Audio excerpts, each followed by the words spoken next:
Salut, j'espère que vous allez bien. J'espère que vous profitez très bien de votre journée et aussi bon début de week-end à tous. Alors aujourd'hui, ça ne sera pas comme une vidéo ordinaire parce que je vais partager une histoire et c'est une toute petite histoire. C'est quelque chose que, bon, j'ai décidé de partager cela parce que je sais qu'il y a beaucoup d'autres personnes qui sont dans la même situation et peut-être que ça pourrait vous aider à mieux comprendre l'essence même de votre décision de vouloir immigrer au Canada. Quel type de programme il faut absolument choisir et savoir si réellement ça pourrait être bénéfique pour vous ou pas.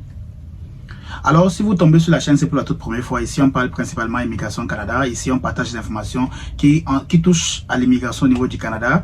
Que cela soit un programme d'études, permis de travail, visiteur ou bien aussi résident permanent. Mais on est beaucoup plus focalisé sur les permis d'études parce qu'on sait que c'est grâce à cela que vous pourrez réussir votre parcours au niveau du Canada. Maintenant, je vais vous partager une petite histoire. Je vais essayer de recouper pour que ce ne soit pas très long. Alors, c'est l'histoire tout simplement d'une dame qui nous a envoyé un message au fait par email et aussi via les commentaires. Donc, cette femme est résidente d'un pays, donc je ne vais pas citer le pays, juste pour garder beaucoup plus son identité. Donc, alors, elle voulait absolument immigrer au Canada. Donc, elle a des enfants, elle a son mari et autres. Mais le souci c'est quoi? C'est qu'elle s'est rapprochée tout simplement d'une agence en immigration. Vous voyez un peu? Dans son pays. Donc, vous savez, c'est en Afrique. Alors, quand elle s'est rapprochée de l'agence, elle a payé la consultation. On lui a expliqué que voilà comment ça passe, comment c'est fait et autres. Bon, en ce qu'elle m'a expliqué, c'est ce qu'elle m'a dit.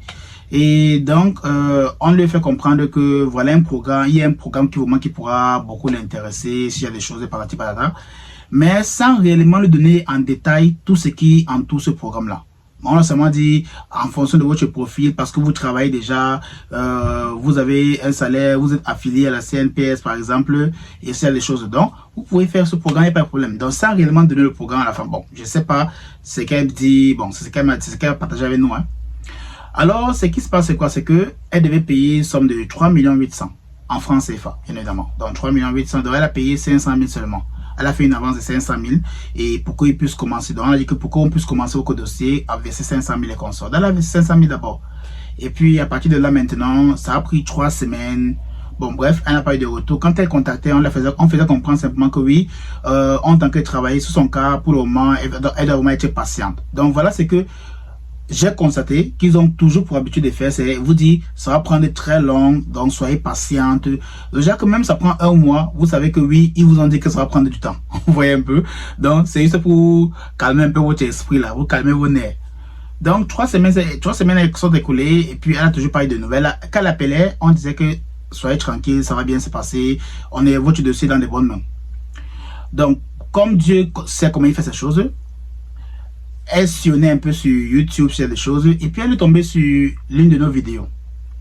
Quand elle est tombée sur l'une de nos vidéos, bon, elle voyait tellement de vidéos. Ça me surprend pourquoi elle est pas allée vers d'autres vidéos, parce que c'est qu'il y a tellement de vidéos sur l'immigration au Canada. Donc, ça me surprend pourquoi elle est pas allée vers d'autres vidéos. Mais elle est tombée sur notre vidéo ici, où on parlait du Manitoba, où on a montré tout simplement la vidéo d'une membre de la chaîne qui a suivi notre formation, qui a suivi nos conseils et qui a lancé sa demande au niveau du Manitoba et qui a obtenu sa nomination. J'ai partagé cela avec vous ici là lors d'une vidéo pour vous montrer que voilà le genre d'email que vous recevez du Manitoba si vous avez été nominé. Donc voilà les informations. Donc elle est tombée dessus et quand elle est tombée dessus, c'est là où elle nous a envoyé un message par email et aussi par commentaire. Vous savez, je prends beaucoup de temps pour répondre aux emails parce que j'ai tellement de choses à faire. Et ce qui fait que ça a pris une semaine et puis j'ai commencé à regarder mes emails. Et quand je regardais les emails, c'est là que je tombe directement sur son email à elle. Et elle m'a expliqué cette procédure là. Elle m'a expliqué, c'était un long email. Donc vraiment, je vous épargne tout cela. C'était tellement long. Voilà. Donc vous sentez une personne qui veut vraiment absolument immigrer. Donc, quand j'ai lu cela, ça a attiré mon attention. Avec toutes ces qualifications et autres. C'est là où je lui ai dit, écoutez, j'ai répondu son email en disant simplement que, écoutez, vu ce que vous avez écrit et vu ce que vous m'avez dit, comme vous avez comme qualification, il y a des programmes que je pense que vous serez vraiment fiable dessus. N'allez pas pour la résidence permanente directement via IRCC, allez plutôt vers une province. Parce qu'en allant vers la province, vous aurez beaucoup plus d'avantages et beaucoup plus de poids quand vous allez partir au niveau de IRCC pour la résidence permanente. Quand je dis cela, elle a dit vraiment, elle ne sait absolument rien, elle connaît vraiment rien. Et elle voulait vraiment une personne pour la guider sur les choses. J'ai dit, nous, ce qu'on fait, c'est qu'on n'accompagne pas. Nous, on donne des formations où on vous donne des différentes procédures. On vous montre exactement ce que vous devez absolument faire quand vous lancez une procédure. On vous donne aussi toutes les documentations que vous devez absolument préparer. Et aussi, on vous donne aussi les informations clés et les documents clés que IRCC ou les provinces ne vont jamais vous demander, mais que vous devez absolument mettre dans votre documentation. Donc, voilà ce qu'on lui dit. Voilà ce qu'on a dit à la dame. Et puis, elle était sceptique. Bon, elle n'était pas trop rassurée par cela. J'ai dit, vous pouvez simplement venir suivre l'une de nos formations. En suivant la formation, vous allez mieux comprendre de quoi il s'agit. Donc, elle s'est inscrite à la formation. Et rassurez-vous, jusqu'à date, ça fait il y a pratiquement plus d'un mois, l'agence auquel elle avait payé les 500 000 n'a pas encore fait un retour chez elle. Vous voyez, c'est toujours elle qui appelle pour en savoir plus. Mais eux, l'agence ne revient pas vers elle. Je ne connais pas pourquoi, je ne sais pas les intentions, mais bon, bref, c'est pas mon problème. Je ne sais pas ce qui se passe entre eux et elle et l'agence là. Mais ce que je peux vous dire, c'est qu'on a commencé une formation avec elle de 2 semaines. Et rassurez-vous et tenez-vous tranquille, quand on a fait la formation de 2 semaines, la 3e semaine qui suivait, elle avait les documents qu'il fallait. Donc, elle connaissait exactement quels documents il fallait pour lancer ou bien pour faire sa déclaration d'intérêt. Donc, je l'ai conseillé, la province du Manitoba, comme j'ai conseillé à beaucoup d'autres membres de la communauté qui sont venus vers nous et qui ont obtenu les nominations, les certificats de nomination. Je lui ai conseillé le Manitoba vu son profil. On est allé et on a fait une conférence ensemble où je lui montrais, bon, elle est allée dans le site, je lui montrais exactement comment est-ce qu'elle pouvait remplir la nomination, la déclaration d'intérêt. Donc, elle a rempli tout cela, elle a envoyé, et quand vous envoyez une déclaration d'intérêt pour la visite exploratoire virtuelle du Manitoba, c'est le CEDEM qui reçoit votre document. Et quand le CEDEM reçoit, en fonction de ce que vous avez donné comme information, en fonction de vos qualifications, en fonction aussi, bien évidemment, de votre métier, ils peuvent ou pas vous refuser, ou bien vous donner, vous inviter à continuer la procédure. Donc, quand elle a fait cela, 4 jours après, c'était un vendredi. Donc, samedi, dimanche, vu que c'est le week-end, et on ne travaille pas le week-end, le jeudi qui suivait, elle a reçu un email du CEDEM qui disait que oui, son profil est éligible pour continuer la procédure pour obtenir sa nomination au niveau du Manitoba. Très contente comme elle était. Et rassurez-vous, jusqu'à présent, ça part déjà 2 mois, l'agence n'a toujours pas fait un retour. C'est là où je lui ai demandé, mais allez vers l'agence maintenant que vous avez cela, voyez avec eux. Et c'est là où elle a dit non. Elle a fait 2 mois déjà, presque 2 mois avec l'agence. Depuis, c'est toujours elle qui part vers eux pour en savoir plus sur son cas. Mais depuis qu'elle a commencé la formation avec nous et qu'elle a fait cela, elle a reçu un message du CEDEM. Elle dit, bon, c'est à vous de voir et c'est vous qui décidez parce que nous, ce qu'on fait, c'est qu'on vous montre seulement les procédures. Vous voyez un peu?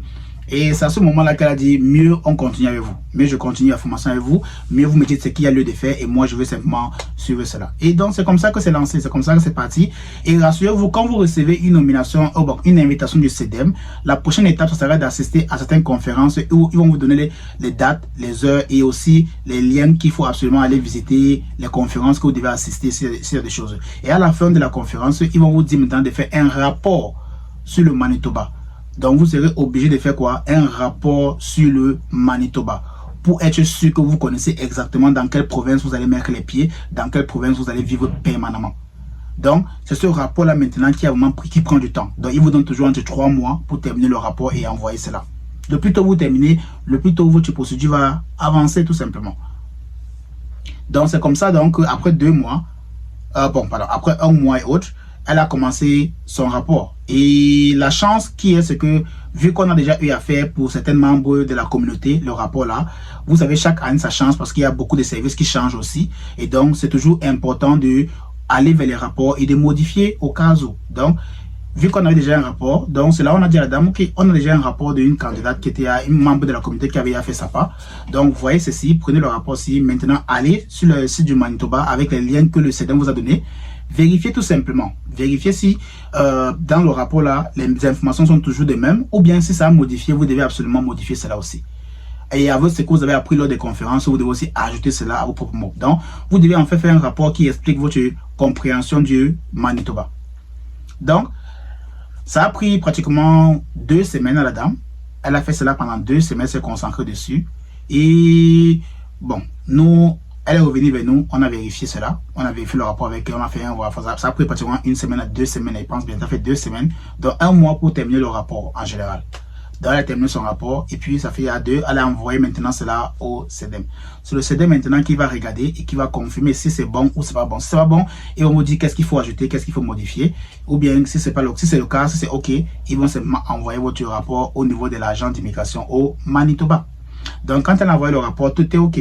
C'est là où elle a envoyé maintenant au CEDEM. Le CEDEM a confirmé et ensuite le CEDEM a dit ils vont envoyer le rapport là maintenant au niveau de l'agent d'immigration. Cela pourrait prendre 3 mois. Donc dans 3 mois, vous allez sûrement recevoir un email ou un retour de l'agent d'immigration si c'est favorable ou pas. C'est donc comme ça qu'elle a dû patienter pendant 3 mois. Et c'est durant les 3 mois-là que l'agence auquel elle était partie la première fois verser 500 000 l'a contacté pour dire bon, on a travaillé sur votre dossier et actuellement si on veut monter votre demande de permis de résidence permanente, mais il faudrait maintenant que vous versiez encore la somme de 1 500 000. C'est là où elle m'a envoyé le message et il m'a dit, moi je ne sais pas ce que vous dites ici là, hein. Ça va vous devoir, vous êtes une grande dame, donc vous connaissez les choses là. Vous connaissez quand c'est bon, quand c'est pas bon, quand ça sent mauvais, quand ça sent pas mauvais. C'est là où elle a dit, elle a envoyé le message pour dire qu'écoutez, moi je veux plus, même les 500 000 à rembourser, moi ça, moi je veux plus cela. Et bon, je ne sais pas ce qui s'est passé entre elle et l'agence, c'est pour sa vie là-bas, donc je ne sais pas ce qui s'est passé entre eux, elle va voir cela mieux. Mais restons dans la démarche de la procédure d'immigration au Manitoba qu'elle a fait. S'approchant déjà des 3 mois, donc vu qu'on s'approchait des fins de 3 mois, 3 mois sont passés, et là on n'a toujours pas reçu, on est au mois de juillet 2024. 3 mois se passent, 3 mois sont passés, mais on n'a toujours pas eu un retour de l'agent d'immigration. Donc c'est là où moi je lui ai dit, entrez en contact, envoyez un email au CEDEM, dites-leur tout simplement que vous n'avez toujours pas eu un retour de l'agent d'immigration. C'est comme ça qu'elle a contacté le CEDEM, elle a fait cela. Le lendemain, le CEDEM a contacté l'agent d'immigration et c'était un mercredi.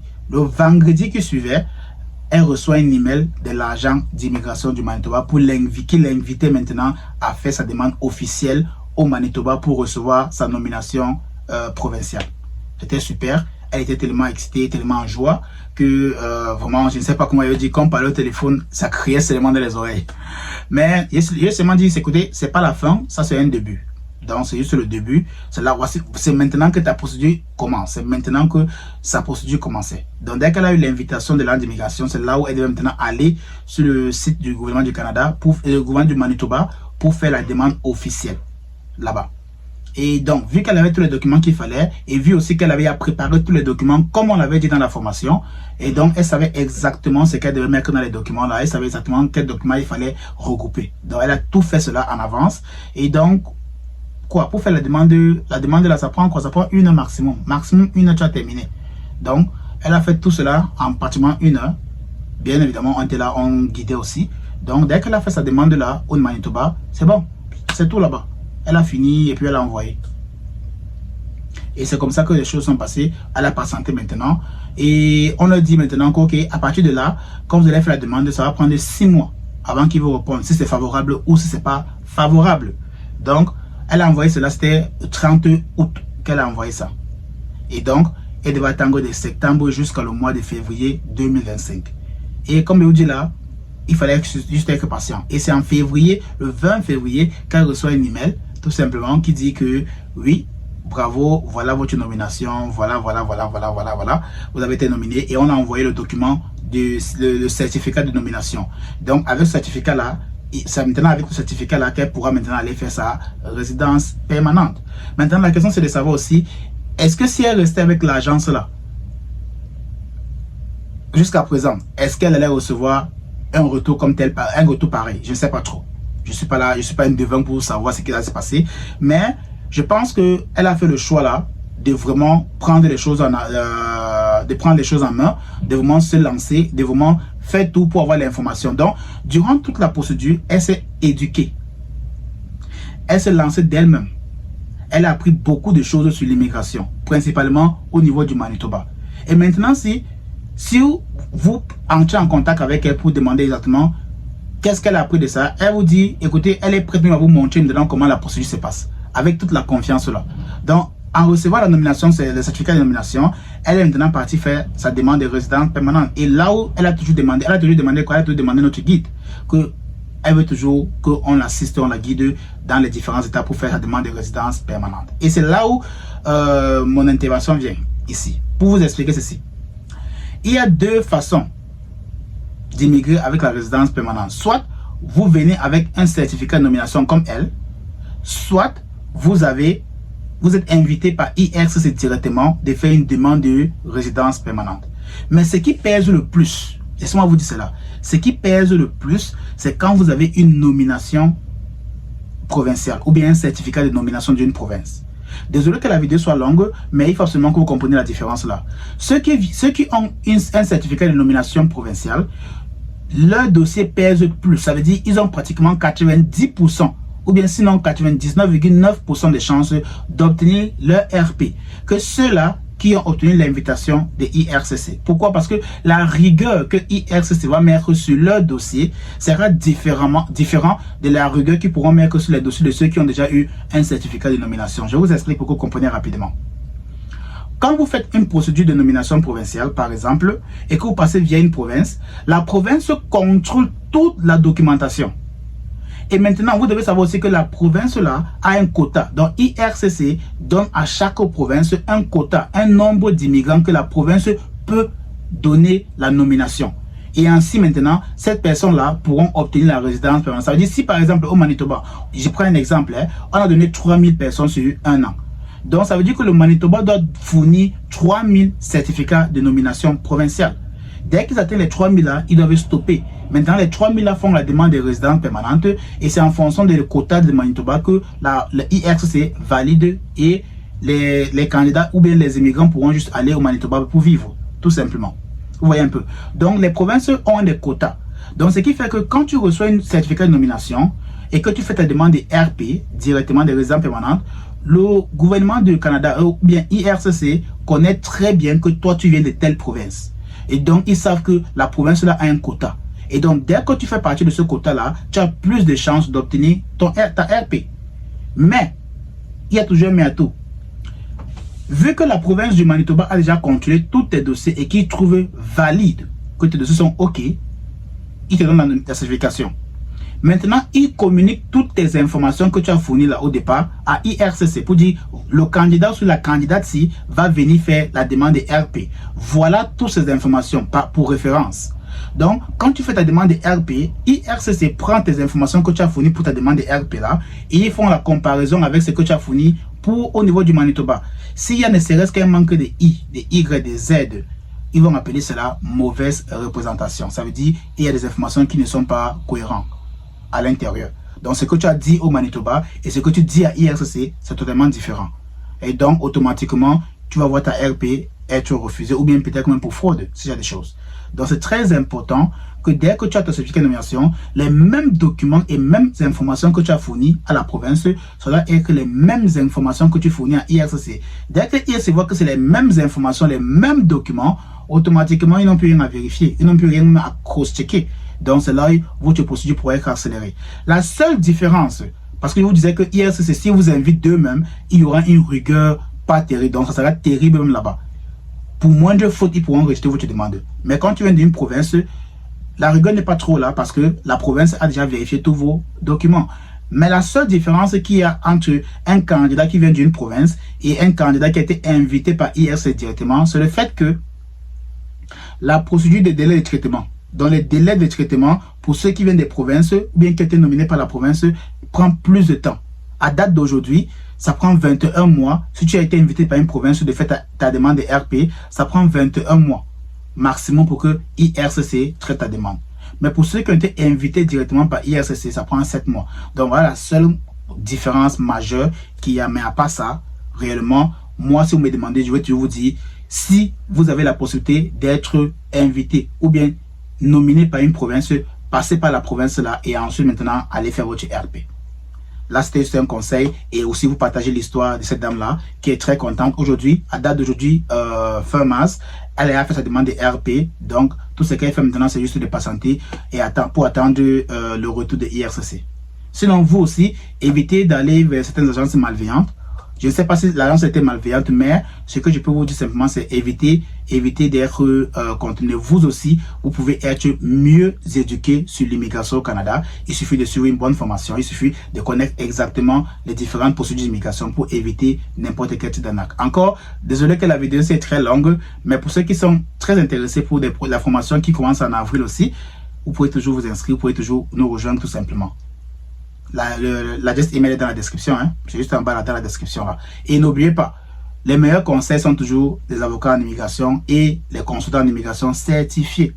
Donc, si vous voulez avoir de meilleurs conseils, avoir un accompagnement bienveillant, allez vers des avocats en immigration ou des consultants en immigration. Sinon, à bientôt, prochaine vidéo.